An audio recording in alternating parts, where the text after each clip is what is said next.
As the wind erodes and the water corrodes, altering everything we think we know, but we don't. It's all temporary, and it used to, but now the thought doesn't scare me or keep my feet from following one after another until I slumber. Then my mind, not my feet, wander and dream of people and places I'll never see again.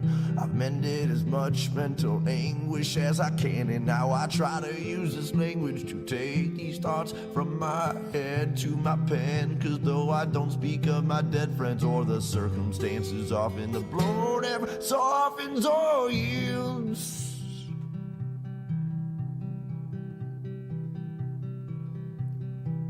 I'm in a desolate field, lonesome stargazing, night blazing, chasing traces of remembrance and reverence of relevant friends and acquaintances, and faceless and nameless names and faces. And while my mind is racing through these photo albums and quotations, all these people and places far from me, for only land and stars I see when I'm outside of the Mile High City, which is not my city, for I was born 1,000 miles northeast of there, in the land of beer and lakes and pistol fire on MLK's birthday, where there is no minorities and segregation's mandatory. But that's a whole nother story altogether, and no matter the weather or hardships that any place brings, I'll still laugh when people shiver and say it's freezing, or say, hey, no wait, I already had 18 mixed drinks, but I guess it's a Midwest thing, and I'm a mess from a dirty city and brought most of this filth I've gathered with me.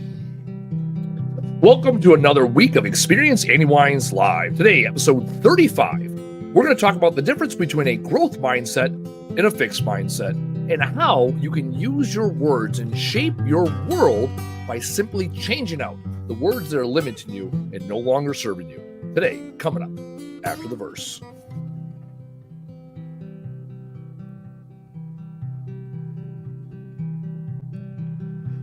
My work labors on as lovers sleep in each other's arms, remaining calm and collect. I begin my self-reflection process of redemption. Honestly, I don't know where this road leads, or if I'm even going. Could be rowing upstream, or worse, chasing my dreams to the peak, to finally be somebody doing something with what I have, rather than saying again and again that I can't and I won't anymore from this day forward. Cause Lord knows the past is set in stone, the present is yours to mold and to use for future uses. I know I'm a nuisance, I'm told, except neither young nor giant nor gnome. I don't sleep on these streets usually, though I've made thrones of my own. I don't sit well with idle hands, though don't know what to do when I'm home all alone. I'm a menace thrown from society, and as it lies to me, I'll smile silently as others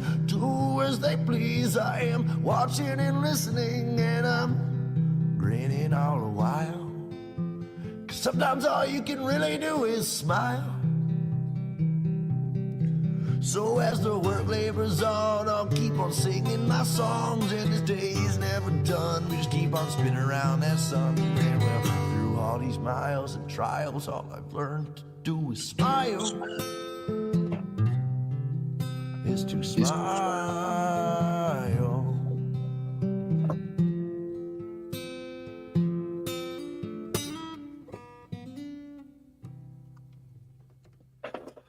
Welcome to another week of Experience Andy Weins Live, and today we're going to be talking about one of my favorite topics, growth mindset versus fixed mindset. First, though, let's dig into gratitude. Every week I practice gratitude here on this show, and when I practice gratitude, it allows me to focus on what is important to me in this world, what it drives me, what makes me me. It allows me to think about all the optimism within the world, right? Because confirmation bias tells us when we tell ourselves we're grateful, when we tell ourselves we're thankful, we will start finding things within this world that confirm that assumption that we have. And it's a practice that I have struggled with through the years. And so I know once a week I come on here and I practice gratitude, and throughout the week I remember and rethink about this moment I have that I share with you all. So today my gratitude is very simple. I've been playing volleyball almost all my entire life. And I've been playing for the last 15 years down at Bradford Beach. And I have a crew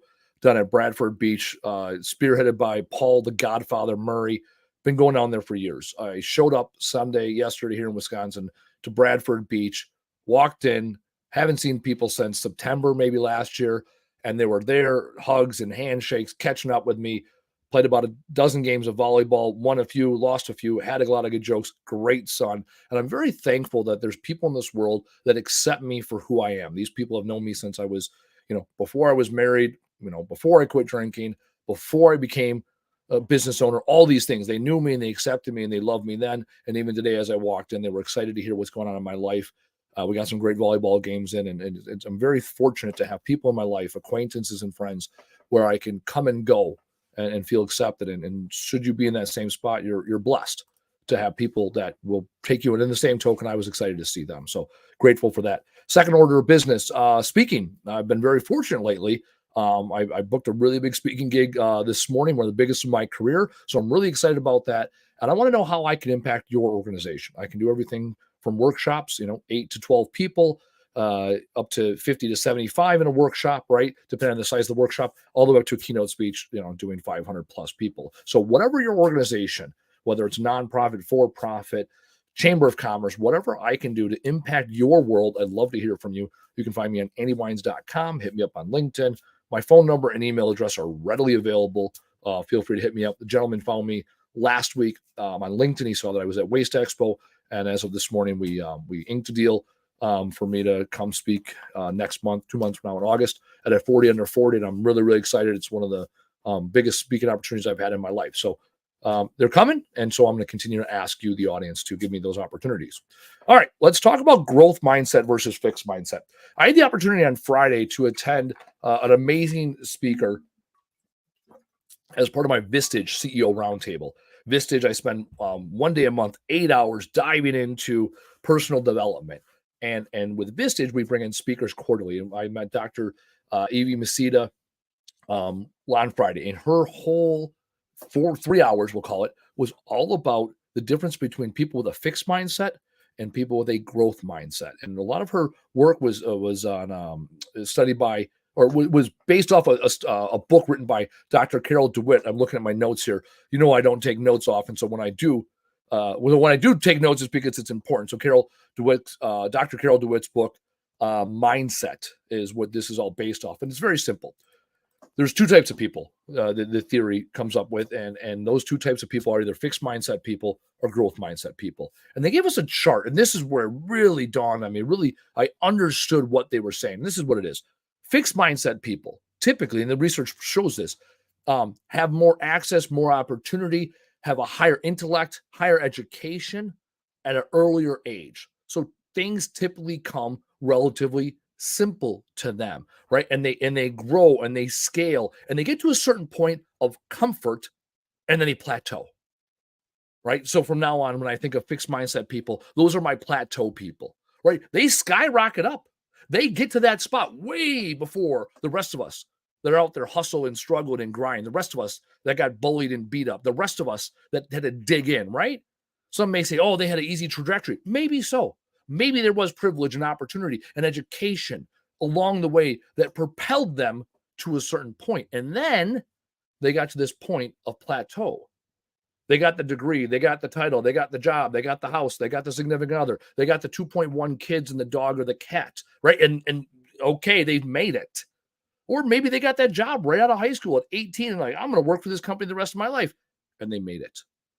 Or maybe they never even got out of their mom's basement and they played Call of Duty all day and they made it because they plateaued. They said, this is as good as it gets and this is what I want. Those are the people that do not chase discomfort. P.T. Barnum said, comfort is the enemy of progress, because the other people, the growth-minded people, they climb the damn mountain. They fall every day climbing the mountain. I said a couple of days ago on Facebook, I found a meme that says, you are blessed to be stressed, because to be stressed means you got something worth fighting for. You got something worth trying for. You got something worth dying for. And that's a hell of a thing to have. Versus the opposite of no stress, and then you have none of those things that matter. Maybe you don't have the kids, you don't have the job, you don't have the career, you don't have the ambitions, you don't have the big, hairy, audacious goal. And what a boring life that can be. And so the argument made is simple. The plateau people, the fixed mindset people, they get where they're going a hell of a lot faster than the growth mindset people. And yet they plateau. They get to that point and there they sit. They rarely fumble and bumble along the way because they have a very clear path. This is where I'm going to go. And once I get here, I have made it. And the growth mindset people, rather, the chart she used or the diagram she used was a mountain. You go up, you go down. You go up, you go down. You go up, you go down. And all along the way, you're progressing, right? And where you go and where the plateau people go is insignificant because you're going where you're going to go. And all the while, I thought of my analogy I use in my book, and I put it in the concrete out back. It's on a piece of steel in the room right next to me. It says hustle, struggle, grind. Enjoy the hustle getting up that mountain. Embrace the struggle. Often in times when it comes to taking on a new task, it's going to take you as much energy and as much time to do the first 90% as it is going to give you the last 10%. And then finally, enjoy the grind. You get on the other side, enjoy the fruits of that labor. Take the time, smell the roses, give back, pay it forward, do all those things because eventually you're going to endure the hustle again. There's going to be a new peak, a new challenge to take on because you're growth minded. You're going to enjoy the grind. You're going to smell the roses and eventually you're going to say, oh, it's time for the next thing. It's time to level up. It's time to push myself. It's time to get uncomfortable with the world. And when you do that, you will achieve more than you ever thought possible. But I often think of a quote I heard years and years ago. It said, you know where the best ideas in the world are? Not in a museum, not in a library. They're in a cemetery. Because people had these ideas within them. And they never let them come to fruition because they use limiting self-beliefs, limiting language like I can't, I won't, I don't. Over the weekend, I thought about the things in my life that I'm struggling with. And I no longer say I can't, I won't, or I don't, or this is the problem here, or there's the problem there. No, I say I struggle with this thing. I am now the victor of that statement. I have taken ownership. I can acknowledge that, yeah, life sucks sometimes. Sometimes I'm not up for it. Sometimes I don't have the skill, the will, the abilities, the attributions, whatever, to achieve the thing I want to achieve. And then I can say to the world, I struggle with this, and there's something I can do about it. And so the question then becomes, what am I going to do about it today? Jordan Peterson often talks about when you continue to miss the mark, when you continue to fail, maybe it's because you're aiming too high. Start aiming a little bit lower and start hitting the marks. The key to life is consistency and momentum, not motivation. And so my goal in this world is to change the world one word at a time. And my challenge to you is simple. Look at what you tell yourself when you're faced with adversity. Do you sit back and say, well, this is the way it is. I was raised this way. My political party affiliates or aligns with this idealism.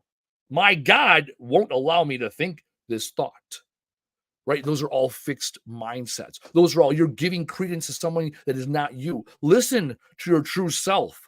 Answer those questions that you thought were rhetorical, because there are no rhetorical questions.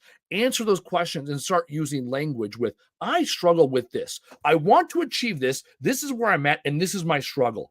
And then start asking yourself, what do I need to get from here to here? Who can support me getting there? What knowledge, skills, or abilities do I need to obtain? And when you have that answer, then you say, what are you going to do about it? And start answering that question. Every week I come on here, 35 shows. I've missed a few along the way. When I was, during the holidays, I think I didn't do it, not miss. I didn't miss them. I chose not to do them. Christmas and New Year's. Otherwise, I'm here every week. This is what I do. Whether I get 2 viewers or 2,000 viewers, this is what I do. This is what I can do this week. I can put in one more week of time. I can reach out to 2 more people. I can send 2 more emails. Tonight, I'm speaking in front of 125 Vietnam vets and Vietnam and Cold War vets for the most part, telling them my military story. I'm not getting paid $1. I spent 3 hours last night on my slide deck. I spent the last 2 weeks rehearsing different aspects. Where do I want to go with the story? What emotions do I want to invoke? I put all that effort in to make $0 and 0 cents tonight. And I couldn't be happier. Because it's one more opportunity I get to be in front of people. It's one more chance I get to tell the story of my life, challenge people that are of an older population to see the world differently. One more opportunity to get on stage, one more rep. Kobe wasn't the greatest basketball player of all time because he woke up one day. He put in the reps. Like Jordan put in the reps. What reps can you put in today? What have you failed at this week? One of the best questions I heard last week, Dr. Eve talked about it.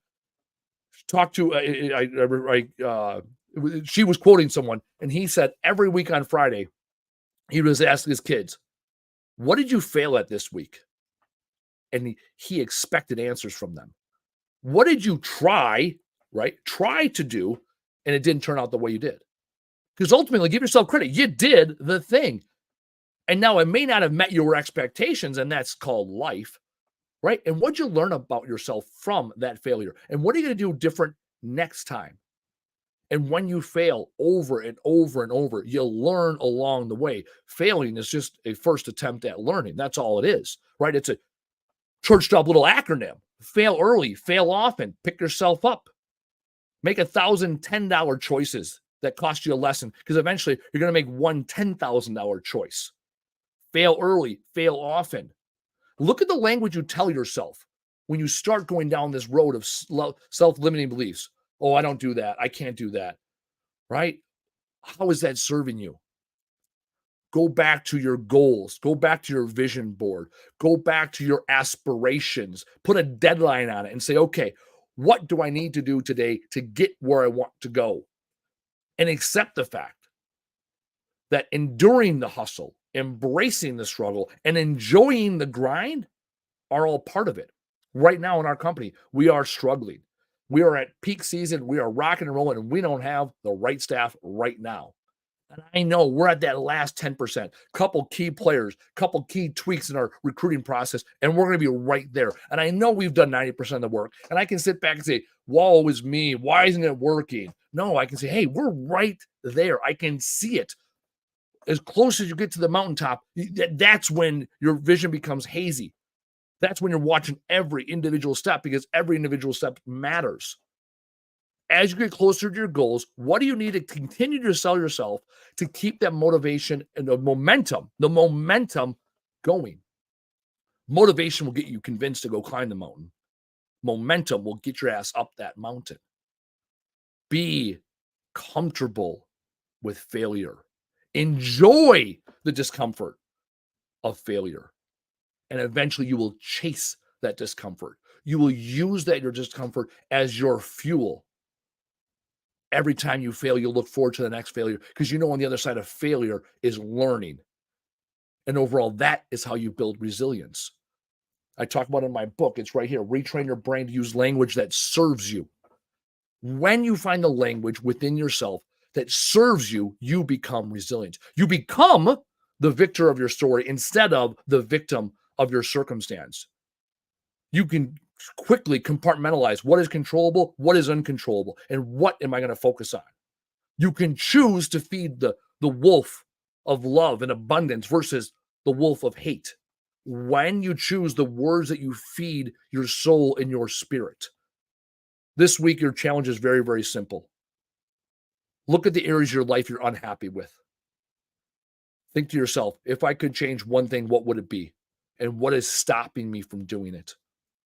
Chances are you're stuck in a fixed mindset. You've already convinced yourself you're unable, incapable of it. What new information, data do you need to put into your vernacular so you can go out and slay those dragons? We all have something inside of us. We all have those burning embers. They might have been suppressed. You might have other people throwing water on them on a regular basis. Get rid of those people. Get rid of those ideals, those ideas that no longer serve you. And start to input the victor statements within you. Give yourself that opportunity of a growth mindset. I challenge you to look up these books, the two women I talked about, Dr. Carol DeWitt and Dr. Eve Masita. I learned so much the other day from the two of them. Take on this challenge. Take on this burden.